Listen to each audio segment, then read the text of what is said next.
Shalom Jemaat Tuhan, senang sekali boleh berjumpa kembali dalam Kingdom Devotion hari ini.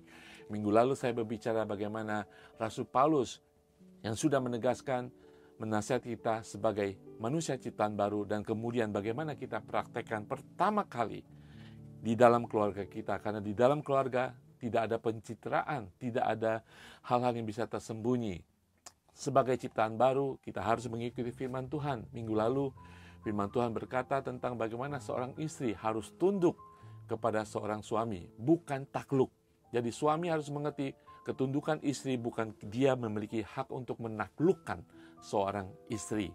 Firman Tuhan kita baca kembali dalam Efesus 3. Efesus 3 ayat 18-19 mengatakan, "Hai istri-istri, tunduklah kepada suamimu sebagaimana seharusnya di dalam Tuhan." Ayat 19, "Hai suami-suami, kasihilah istrimu dan janganlah berlaku kasar terhadap dia." Nah saudara, ayat 18 yang menjadi banyak dilema dan perdebatan, seorang istri harus tunduk kepada suami. Di ayat ke-19 menjelaskan bahwa suami harus mengasihi seorang istri. Itu sudah menghilangkan perdebatan di ayat ke-18 yang selalu mengatakan suami tidak boleh jadi otoriter dong. Ya, suami tidak bisa menaklukkan, suami tidak bisa segala-galanya. Ayat 19 menjelaskan bahwa suami harus mengasihi seorang istri. Di sini Rasul Paulus ingin menjelaskan tanggung jawab yang utama, peranan yang utama dari seorang suami bukan memiliki otoritas yang mutlak, yang otoriter. Tanggung jawab yang utama bukan menguasai dan mengatur segala-galanya dengan kuasa yang tidak terbatas. Tetapi tanggung jawab utama adalah mengasihi istri. Ketika dia boleh mengatur, dia mengatur dengan kasih. Ketika dia memimpin dengan kasih. Ketika dia boleh melakukan segala sesuatu sebagai kepala rumah tangga, dia lakukan dengan kasih. Halnya sama dengan Kristus ketika dia harus mendisiplin kita, harus mungkin tanda petik panis kita, dia melakukan dengan kasih. Ketika Tuhan Yesus memimpin dalam kehidupan kita, dia bukan diktator, dia memimpin dengan hati yang penuh kasih. Kata kasih suami kepada istri juga kata yang berasal dari kata agape, kasih yang berkorban. Bukan kasih yang mementingkan diri sendiri, bukan kasih yang mau menang sendiri, tetapi kasih yang mau berkorban. Seperti hanya Yesus mengasihi kita adalah dengan kasih yang mau berkorban. Efesus pasal ke-5 menjelaskan lebih dalam lagi tanggung jawab, kewajiban seorang suami. Dikatakan demikian di pasal ke-5 ayat ke-25.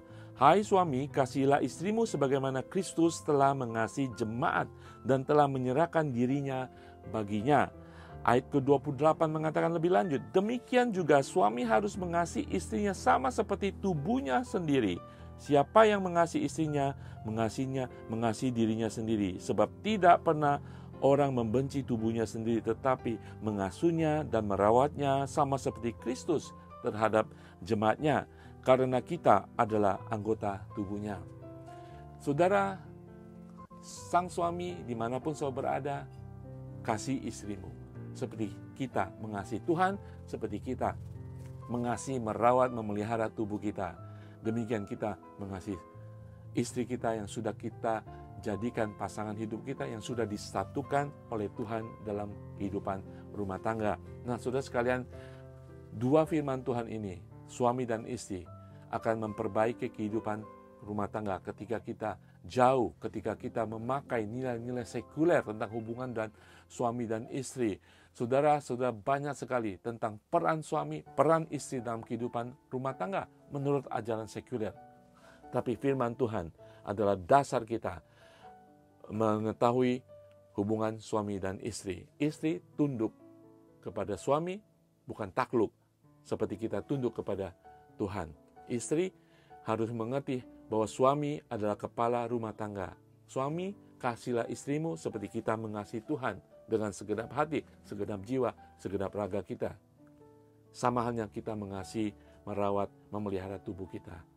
Saudara sekalian, kiranya Tuhan memberkati suami istri, memberkati calon-calon suami istri dimanapun saudara berada. Tuhan berkati mereka Tuhan, hari-hari ini Tuhan, suami dan istri Tuhan, agar mereka kembali kepada firman Tuhan, kebenaran firman-Mu Tuhan, karena kasih-Mu bagi jemaat-Mu adalah sama dalam kehidupan kami mengasihi Engkau Tuhan, sama seperti kami mengasihi suami dan istri dalam kehidupan rumah tangga. Kiranya firman Tuhan, kasih Tuhan menjadi dasar daripada hubungan suami istri, dan kami percaya Tuhan, berkat-Mu akan turun atas setiap keluarga Tuhan yang selalu datang kepada Engkau, selalu meminta firman-Mu mendasari kehidupan rumah tangga, dan kebenaran-Mu mendasari kehidupan rumah tangga. Kiranya setiap kehidupan rumah tangga suami istri akan semakin diberkati ketika kami kembali kepada firman-Mu, di dalam nama Tuhan Yesus. Haleluya, amin. Tuhan Yesus berkati suami dan istri dan calon-calon suami dan istri dimanapun mereka berada, di dalam nama Tuhan Yesus.